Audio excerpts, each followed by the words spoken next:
Space. The final frontier. Unless Rick and Morty are right, and our universe is actually part of a multiverse. In that case, I guess space would only be the next frontier, assuming that portal gun research is still a ways off, and we won't be visiting Buttworld anytime soon. Outer space isn't like the ocean, where there is a well-defined point of entry, and all of a sudden one is in danger of getting eaten by a shark. To try to put it in simple terms, the higher you go off the ground, the less air particles are around you. At around 100 kilometers, there are so few air particles that you aren't really in the Earth's atmosphere anymore. This point is called the Kármán line and is usually in space treaties and other official kind of situations to define where space starts. A candidate for the first physical object humans ever sent into outer space was a two-stage rocket called the Bumper WAC in 1949. The rocket rose to an altitude of 393 kilometers, and as far as I could find, it didn't come back down. About a decade later, a satellite called Sputnik 1, launched by the Soviet Union on October 4th, 1957, was the first person-made object to ever orbit the Earth. For 3 weeks, Sputnik went around and around before its batteries died, and it burned up on re-entry a few weeks later. In order for Sputnik 1, or any object to orbit planet Earth, the object has to travel around 11 kilometers per second. At this speed, you could drive around the perimeter of Los Angeles in an hour, 72 times. Most of us have seen videos of astronauts and other objects, mostly food, seemingly floating in the International Space Station as it orbits the Earth. The objects and space station itself aren't actually floating. The Earth is still pulling on the ISS, accelerating it down at 9.81 meters per second squared. But since the Earth is round and the ISS, as well as anything inside, is going super fast around the Earth, the ground kind of curves away from the station as it's falling. It's kind of a similar concept to running down a mountain with a hang glider. On November the 3rd, the same year, our comrades in red launched Sputnik 2 into orbit. This time, the crew was a dog named Laika, which literally translates to barker. Laika was a stray dog found on the streets of Moscow, and most likely part husky, part Samoyed, and part terrier. The first human in space, or perhaps more accurately, the first human to come back from being in space, was USSR's Yuri Gagarin on April 12th, 1961. Within the decade, the US reached the moon on July 20th, 1969, and there was much rejoicing. NASA returned to the dusty old sphere in the sky a bunch of times, and at some point, Tom Hanks was involved with the Baconator and Ed Harris. The last mission to the moon was Apollo 17, ending on December 19th, 1972. That was pretty much it in terms of people going into space, except for visits to the ISS to do science-y kind of stuff. There are plans to send humans to Mars in the 2030s, which I will believe when I see it happen. The rest of the planets in our solar system are either way too hot to have a good chance of landing on safely, like Venus or Mercury, or way too far away for our crappy rockets to bring humans there safely. Unpersoned spaceships are a bit more realistic with today's technology and have already been visiting planets for over 50 years. In 1977, the Voyager probes were launched to visit the planets of the outer solar system. Voyager 1 is currently something like 22,676,000,000,000 kilometers from the Sun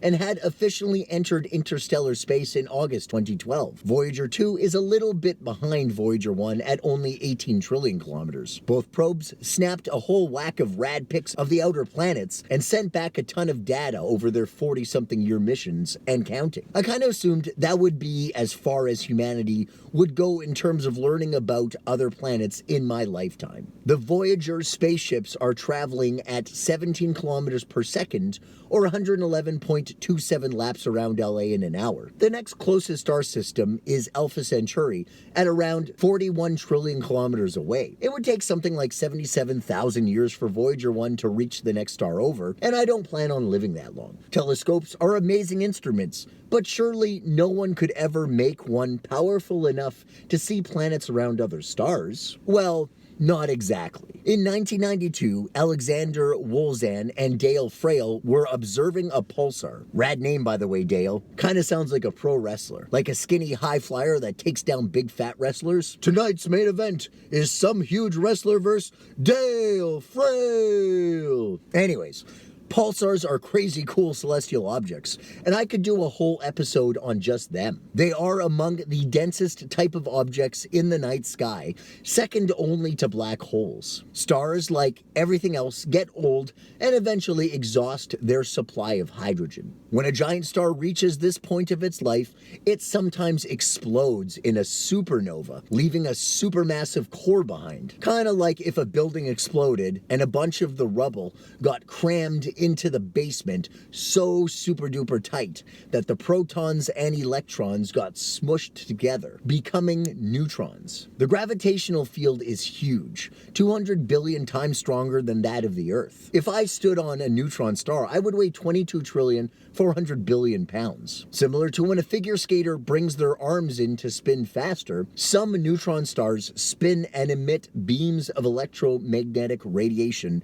that, if pointed in the right direction, are detectable from Earth as radio signals. Kinda like the lamp in a lighthouse. These pulses are super regular. At least they should be. Back to 92, when everyone was watching Wayne's World and listening to Nirvana. Alexander and Dale noticed their pulsar was a bit off ever so often. What was even stranger was the deviation in the usual solid rhythm of a pulsar also had regular intervals. After intense study, the pair of scientists were able to conclude their pulsar had 3 planets around it, 2 being discovered in 92 and the third found 2 years later. The pulsar was named Lich after a fictional undead character, and the planets were named Draugr, Poltergeist, and Phobtor, which leads me to think that Alexander and Dale were fucking metal. Names aside, the pair had discovered the first ever exoplanets. An exoplanet, or extrasolar planet, is a planet that lives outside our own solar system. As of February 2021, there are 4,414 confirmed exoplanets. 3,257 different star systems. 722 of those systems have more than one planet, which are the most exciting and probably best shot at finding life as we know it outside our solar system.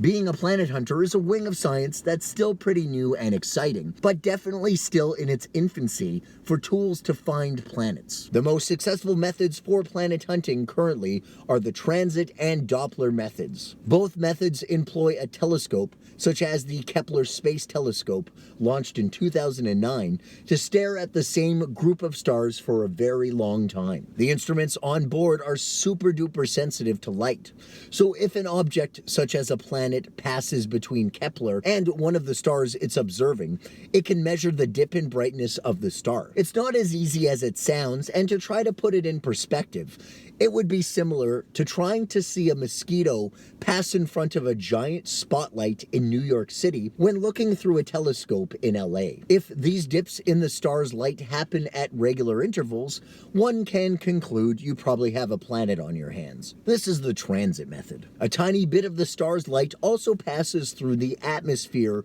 of the observed planet before hitting the telescope's sensors, which can reveal some info about the composition of the planet's atmosphere. To understand the Doppler method, first we gotta discuss the Doppler effect. The most common way people experience the Doppler effect is when an emergency vehicle passes by and the pitch of the siren changes. As the vehicle approaches the observer, the sound waves of the siren get bunched up together, causing the observer to hear a higher frequency.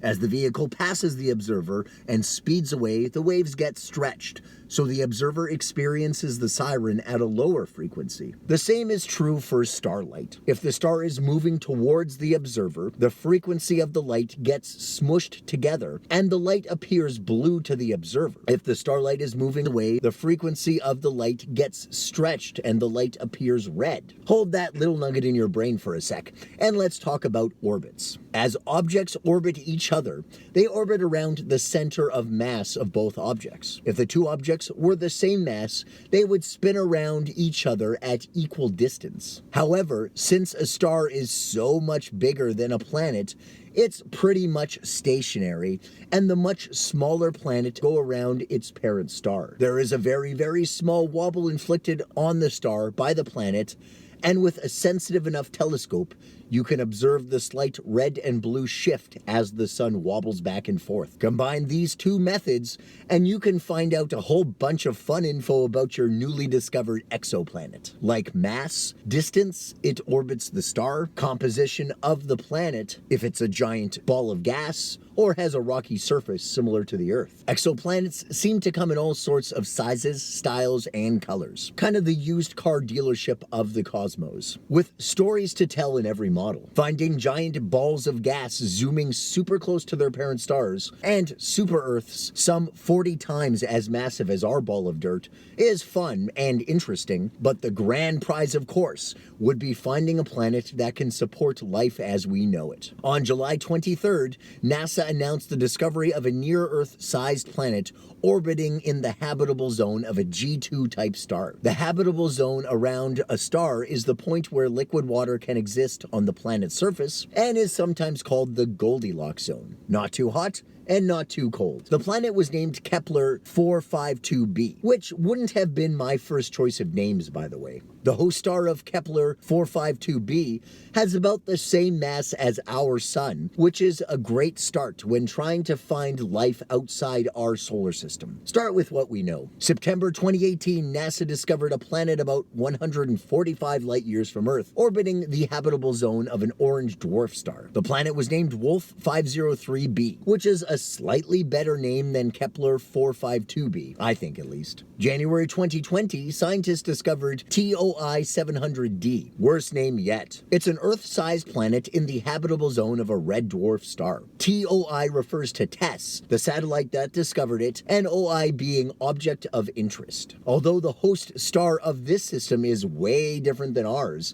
it doesn't show a lot of activity, which increases the chance of life developing on TOI 700b. It's hard for intelligent life to develop if your host star is shooting coronal mass ejections all over the place and other crazy stuff. The largest exoplanet found thus far is yet another boring name, HD 100546b. It's about 7 times the size of Jupiter, the biggest planet in our own solar system. Scientists have predicted in time the massive planet could shrink down to the size of Jupiter, or might actually be a developing brown dwarf star. Kelt 9b is the hottest planet yet to be discovered. It's in a category planet hunters call ultra-hot Jupiters, and is about 3 times the mass of Jupiter. The surface temperature of this hell-like planet is 4,300 degrees Celsius, which is just under the temperature of the surface of the sun. At the other end of the lot, the coldest exoplanet ever discovered has the worst name of all, OGLE 2005 BLG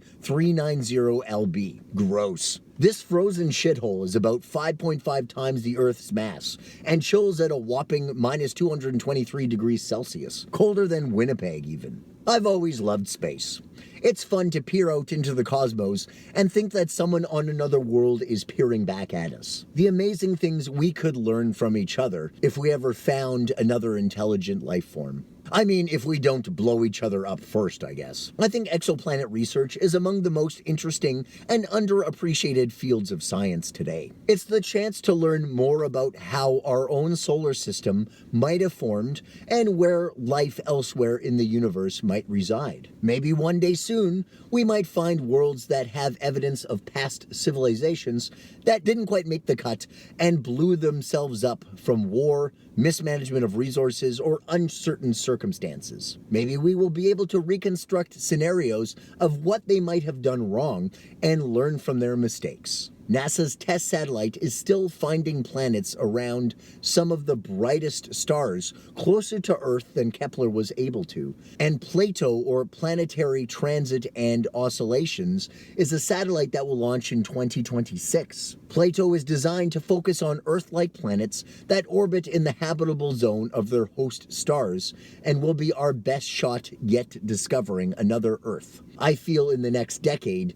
we will finally have an answer to the question, are we alone in the universe?